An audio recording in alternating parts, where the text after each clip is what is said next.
So let's look at the historical context, starting with the rise and fall of the Roman Republic. So you can really see this three phases really of Roman history, largely speaking. So the first phase of Roman history is it's a monarchy. It's ruled by a series of 7 kings, foreign kings, Etruscan kings, and this ends, according to the legend there, that when Lucretia is raped by the Tarquin of the day, who was ruling at that time around 509 BCE. So from 509 BCE to 27 BCE, they have what could be called a republican form of government. So often in political thinking, another way of thinking would be a mixed form of government or a mixed regime with elements of power being held by each of the orders of society. And then following 27 BCE to the final collapse of Rome in 476, Rome is under imperial rule. So as I mentioned, the Roman Republic is often seen as the ideal of the mixed regime, of the Republic. The American founders, for instance, in the late 18th century, look back to the Romans to try to see in what way they could learn lessons from their republican form of government and think about what modern republicanism would mean. This is, of course, an ancient form of republicanism. And their form of government is seen starting with Polybius as Polybius is this author living from 200 to 118 before the Common Era. The beauty of their form of government was seen to be this mixed regime model that they had, that mixed the 3 primary forms of government, kind of the rule of the one, the monarchical form of government represented in their consulship, the rule of the few, an aristocratic form of government represented by their Senate, and the rule of the many, the democratic form represented in their tribunate, which was the function of that office. The tribune was to represent the people. So, but this just didn't happen just overnight. At 500 BCE, it evolved over time.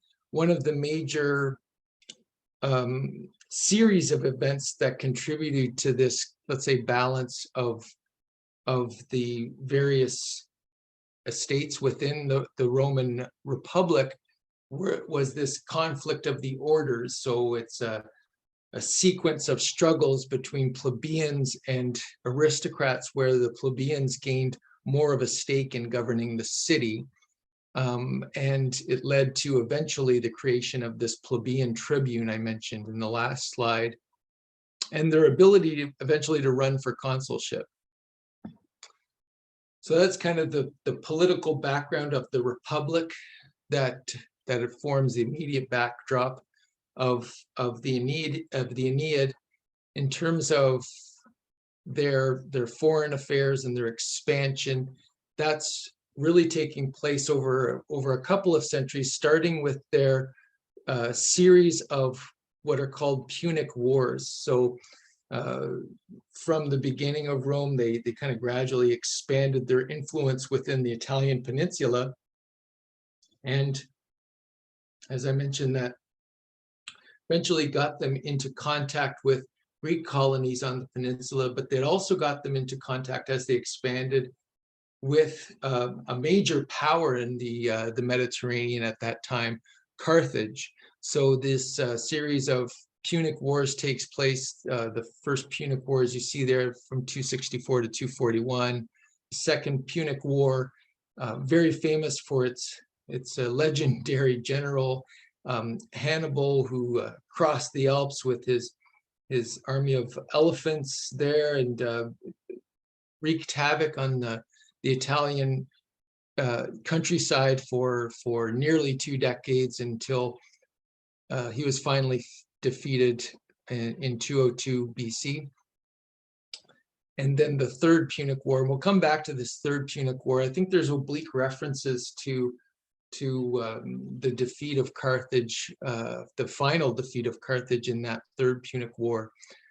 So Carthage as this persistent danger, so to speak, in the foundation, kind of in these early growing years of Rome, is something that the Aeneid really picks up on. So book 4, one of the most memorable books in the Aeneid, represents this love affair that Aeneas has with Dido, the queen of Carthage.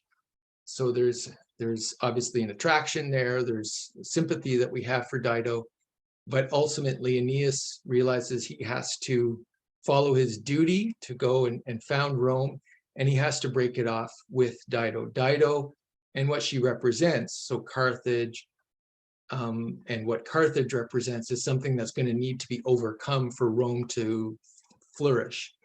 So Dido, near the end of book 4, is in despair upon learning that Aeneas will abandon her and utters a famous curse upon future generations of Romans. And let's turn to that now, if I can pull that up.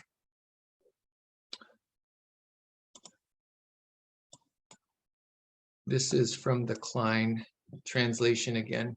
So this is Dido's curse on the Roman people for the future after her death. This I pray, these last words I pour out with my blood. Then, O Tyrians, pursue my hatred against his whole line and the race to come, and offer it as a tribute to my ashes. Let there be no love or treaties between our peoples. Rise some unknown avenger from my dust, who will pursue the Trojan colonists with fire and sword, now or in time to come, whenever the strength is granted him.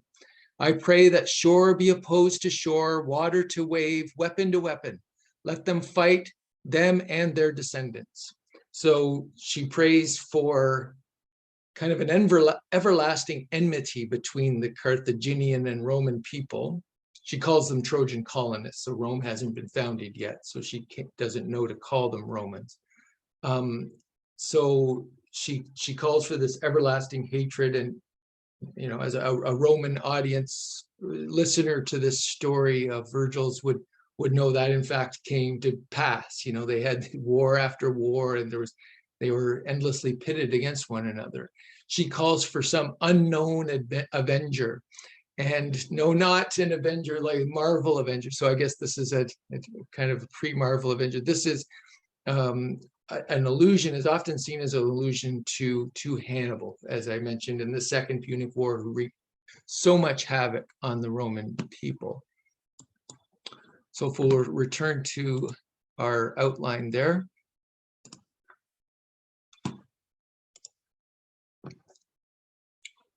So it's at this point, after conquering Carthage in the Third Punic War, Rome becomes the major Mediterranean powers and now able to amass enormous wealth. I'll just note, I forgot to mention that the same year they defeat Carthage in 146 BC, they're defeating Greece at the same time. So they're already at the point where they're able to fight 2 major wars at the same time. They've amassed already such military prowess, and because they become masters of the Mediterranean, they quickly after that, the levels of wealth and power grow exponentially from there.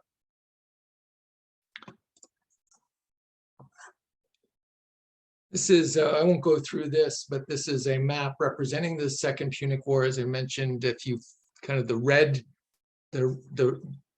route is Hannibal's route through Spain, southern France, across the Alps with his army and with those famous elephants. He wins several major battles, including notably in 2016. I'll highlight this one.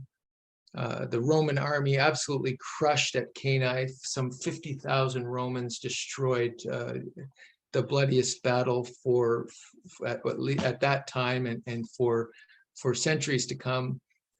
And finally, Scipio Africanus invades Africa. Carthage is home here. This is Carthage, by the way, over here. And he defeats Hannibal at the Battle of Zama in 202 BCE. So Carthage here in northern Africa, and Rome here on the Italian peninsula, of course. So Rome defeats Carthage after the Second Punic War and has a rigid treaty with them, and you might say, okay, things are done there, but Carthage is still prospering. It's still a prosperous merchant city with a large merchant navy, and this makes Cato the Elder nervous. So Cato the Elder is this Roman senator from 234 to 149 BCE, a veteran of the Second Punic War, so one of those hardened veterans and knows how bad war can be. And he's alarmed by the prosperity of Carthage upon inspecting it in 152. So he calls on Rome to destroy Carthage. So he's saying, Carthage is doing, seems almost better than us right now, and they're going to grow to again present a threat to us at home. And from that point on, he's said to have ended all his speeches, and no matter what topic, with some version of, let's say he's talking about improving the sewer system in Rome. We've really got to get those pipes. Furthermore, I consider that Carthage must be destroyed. So Carthago delenda est. So Cato, also this representative of the old Republican virtues. Okay, he comes to stand for that in so many ways later on in Virgil's time, is distrustful also of the influence of the Greeks, and as an influence that will soften the Romans. So again, he wants to have that conservative Republican martial values, and fears the influence of Greeks, let's say philosophic learning that would make people question these traditional ways, that would make them soft, but he also fears these kind of real foreign threats in terms of a peer competitor. Now, opposed to Cato the Elder, we have Corculum, whose policies basically the opposite, in that he felt that Carthage was needed as a foil, let's say, to preserve Roman unity. And that's, an early expression of sometimes a sentiment in political thinking that we have today, of this need to have kind of a war that unites people at home. So already Corculum felt that was the case. We need to preserve them, have them as an enemy that will kind of rouse people to the Roman cause, to the united cause of them as a city, as a community. And he said, to ended all his speeches with, Carthage must be saved rather than destroyed. Carthagos servanda est. So we have a photo on the right there of the ruins of Carthage. Well, because that was, if you're wondering who won out on the debate there, this is the end result.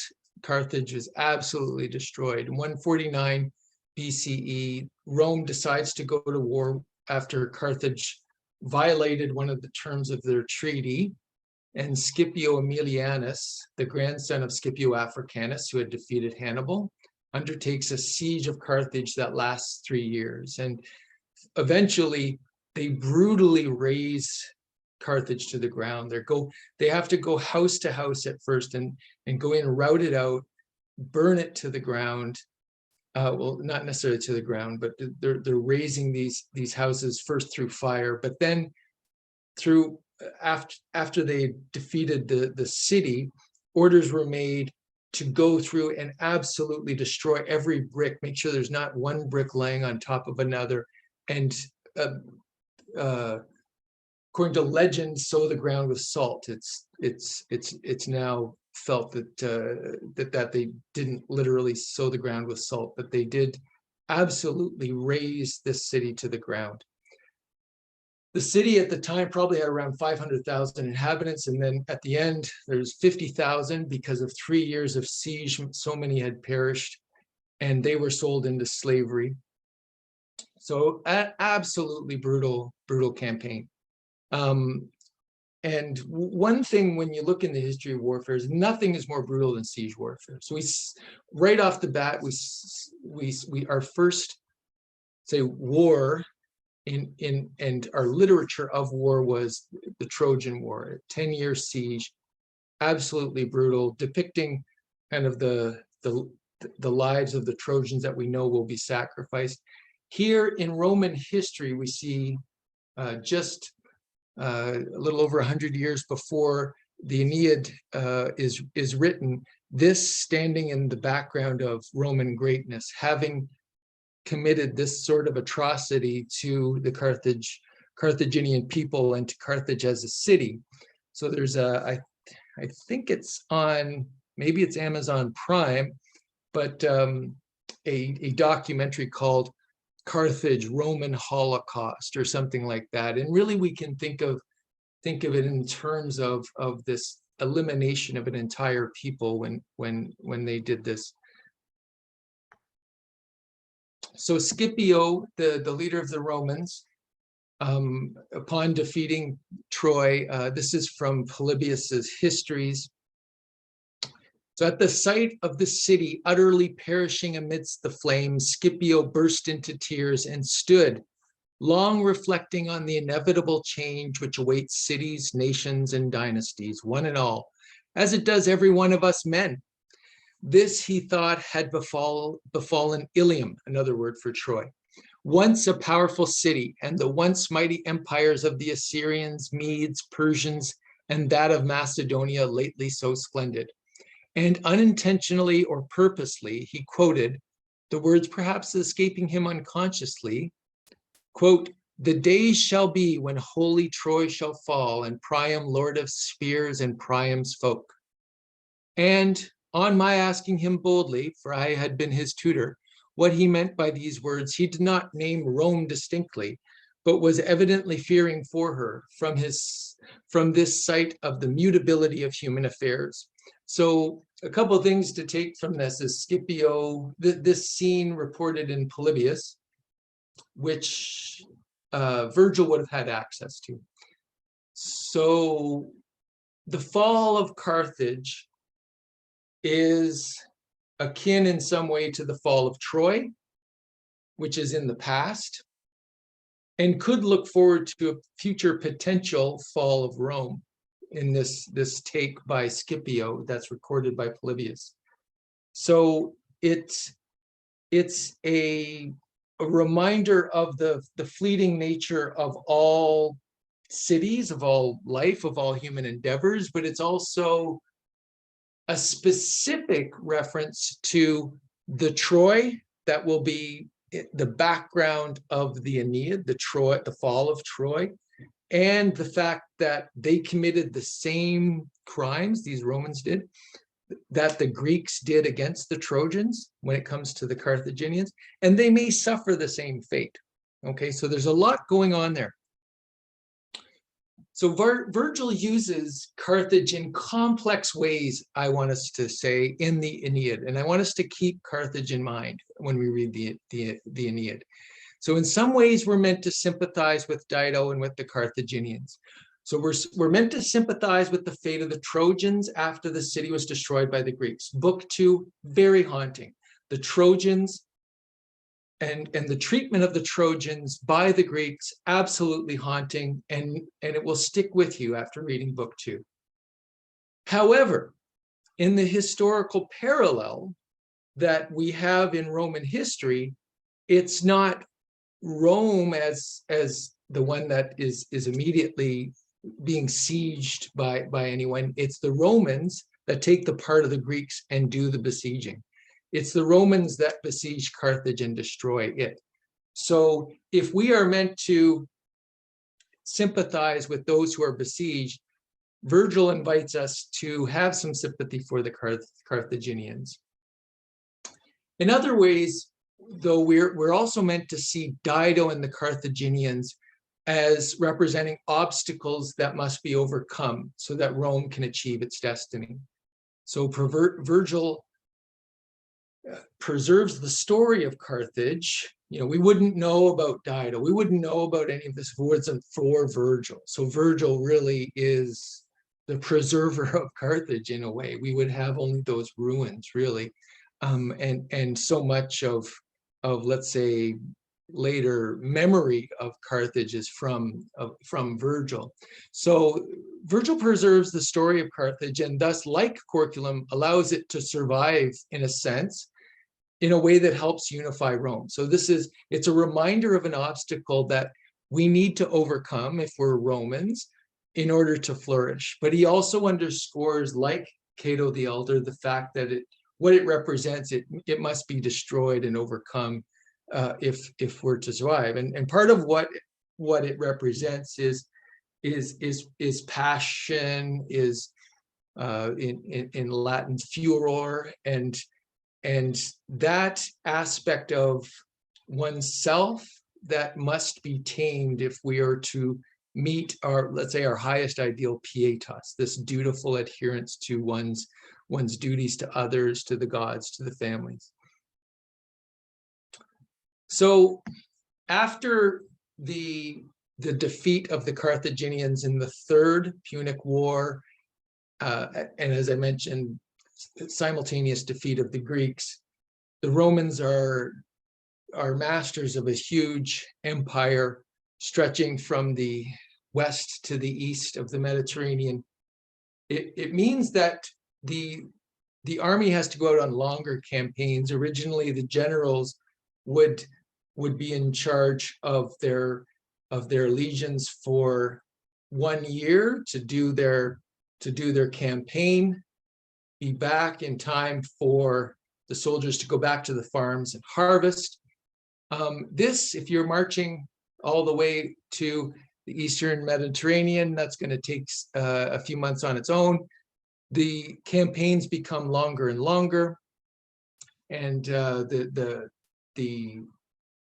generals leading these legions, their commands are extended, which means that the soldiers' loyalty shifts from the political community to that leader. So that general is going to promise that group that, don't worry, stick with me, I'm going to get you all recompensed with land, what have you, generally land. It also meant as I mentioned, the immense wealth pouring into Rome because they had become the hegemonic power of the Mediterranean at this time. This profitable silver mines in Spain that they now controlled. So this exacerbates wealth inequality. Before, Italy was covered by these small farms and a few estate farms, but increasingly after this period, farmlands owned by a few extremely wealthy patricians, and it enables demagogues to arise, so they can, let's say, buy off the very poor masses with what eventually would become bread and circuses, so to speak. So the point there I want to raise is, well, there's a couple points. First of all, that as per the header of this slide, this contributes what you could say is a decline of the Republican spirit. So the spirit of devotion to the public things, to the community, and because we have differing wealth interests, we have armies committed to their general as opposed to the common things. And the second point I want to raise is that these factors leading to the decline of the Republic, and this is pointed out in the small footnote at the bottom, has been highlighted by this scholar Mike Duncan and others as paralleling perhaps let's say, a decline in civic spirit and a decline in the United States over the last couple decades as well. Similar factors at play. So at this point, we start into a series of civil wars that plague Rome, and this is what I was mentioning just previously as the immediate context of Virgil's Aeneid. So he's writing in the immediate background of a long period of civil war, a decline in Republican spirit, the sense of everyone's together for one public common concern, a seemingly endless series of struggles for control. I'll just go through the names very quickly. The Social War from 91 to 88, Sulla's Civil War, the Catalan Conspiracy, Caesar's Civil War between Julius Caesar and Pompey. And then this all kind of reaches a crisis with the assassination of Julius Caesar himself in 44 BCE. So again, Shakespeare, if you want to learn Roman history, read your Shakespeare. Shakespeare dramatizes that, of course, brilliantly in Julius Caesar. If you haven't read that, it's or seen it performed, it's a brilliant play, of course. After the assassination of Caesar, the so-called Liberators' War takes place between the Second Triumvirate and the Liberators, Brutus and Cassius. So the Second Triumvirate is Lepidus, Octavius, and Mark Antony. And then this Perusine War. And then there's Antony's Civil War. So this is Octavian after Lepidus, that Second Triumvirate, Lepidus, Mark Antony, and Octavius. Octavius marginalizes Lepidus. He's out of the picture. So it's basically down to Mark Antony and Octavius and their struggle for power. And again, this struggle is brilliantly depicted in another of Shakespeare's plays, Antony and Cleopatra. But they have their final showdown in that Battle of Actium that I mentioned earlier, 31 BCE, a naval battle where the forces of Octavius defeated Antony and Cleopatra, and really he has control of the Roman the Roman Republic, now empire, at that point.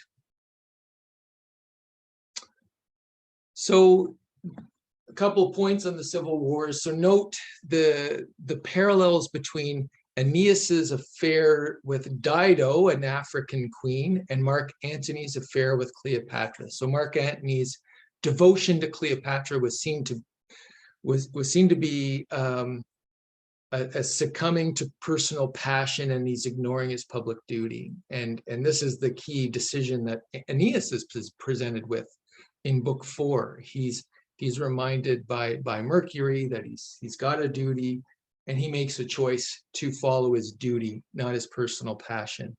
So Aeneas, on the other hand, eventually denies his personal passion in the name of his destiny, founding the Roman people. So there's really that in the background, even though the story we're talking about, Aeneas, the Aeneas story takes place obviously in historical time before Mark Antony and Cleopatra, but Virgil is writing after them, and the audience is listening to this story with these parallels in mind.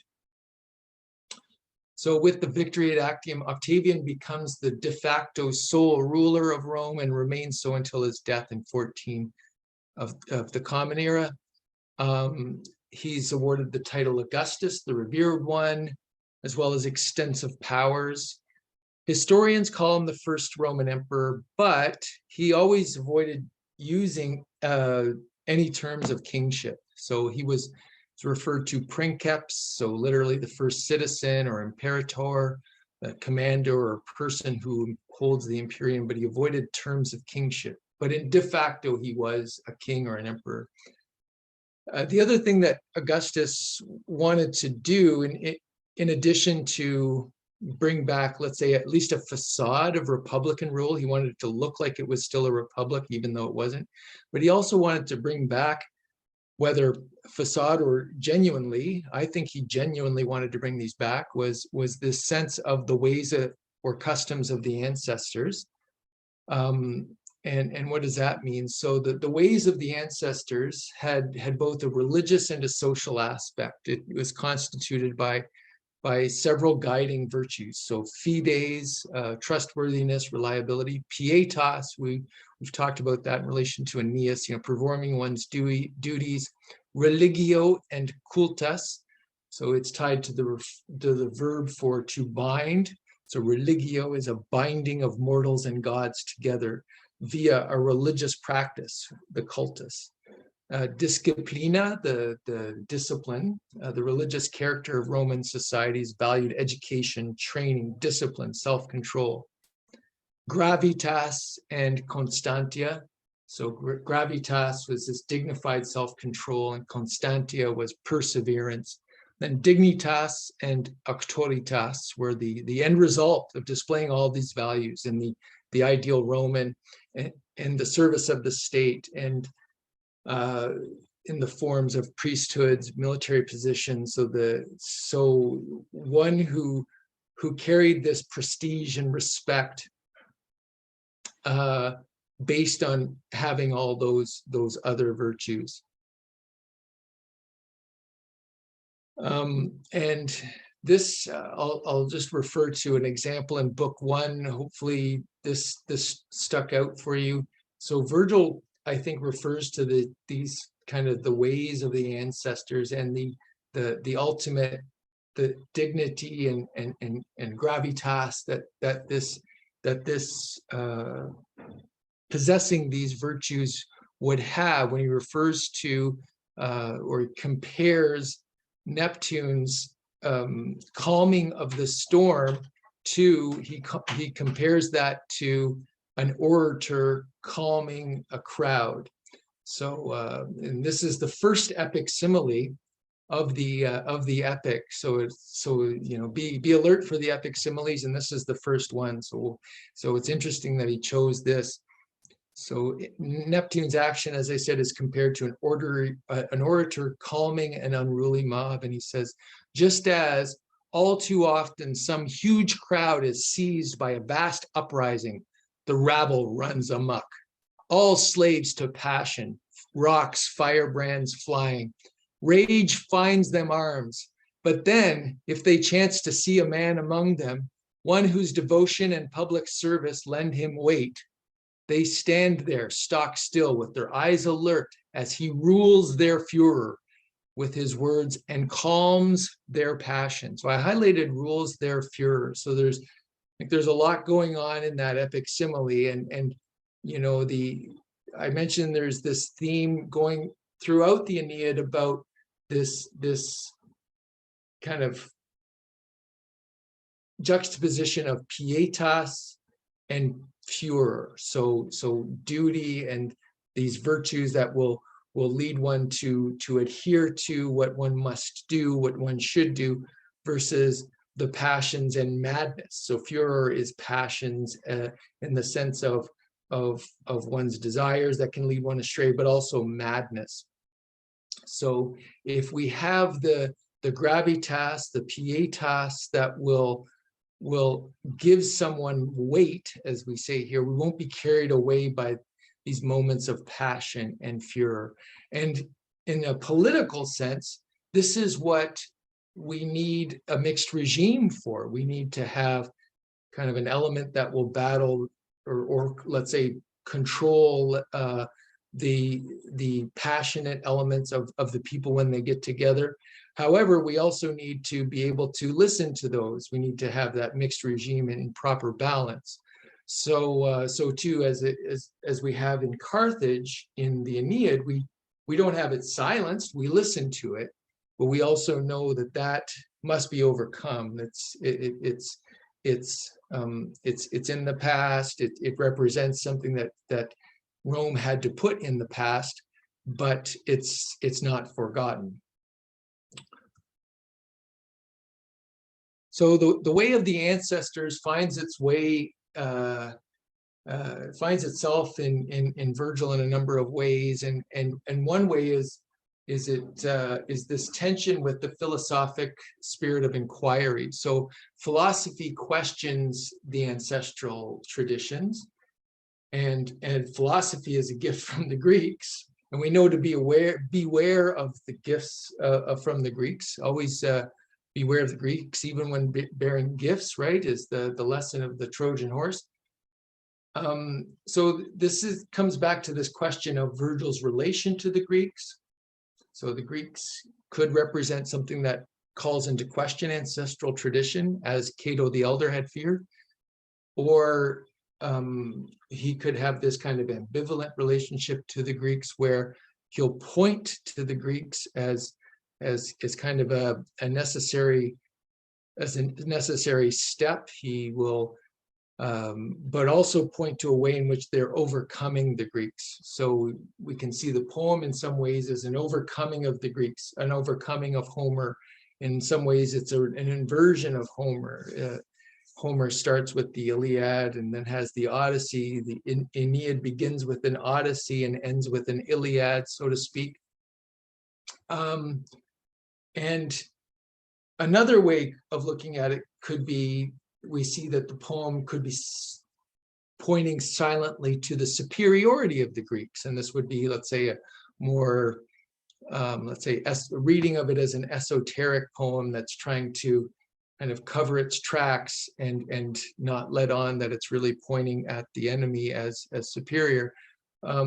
We could point to this in the sense that Aeneas becomes a replacement for Achilles in the final books, rather than a new hero that defeats an Achilles. So in the final books, Aeneas is like Achilles in slaying Turnus, just as Achilles slayed Hector. And in the end, the Roman hero becomes just a new Achilles, a new Greek hero. So a similar kind of play is happening with Lucretius, I'm just pointing out there, which is a Roman philosopher around the time of Virgil. So I want to stop there. So today we looked at the cultural background and the historical background of the epic. Tomorrow the next lecture, we're going to look at books 1 and 2 of the epic. Thank you very much.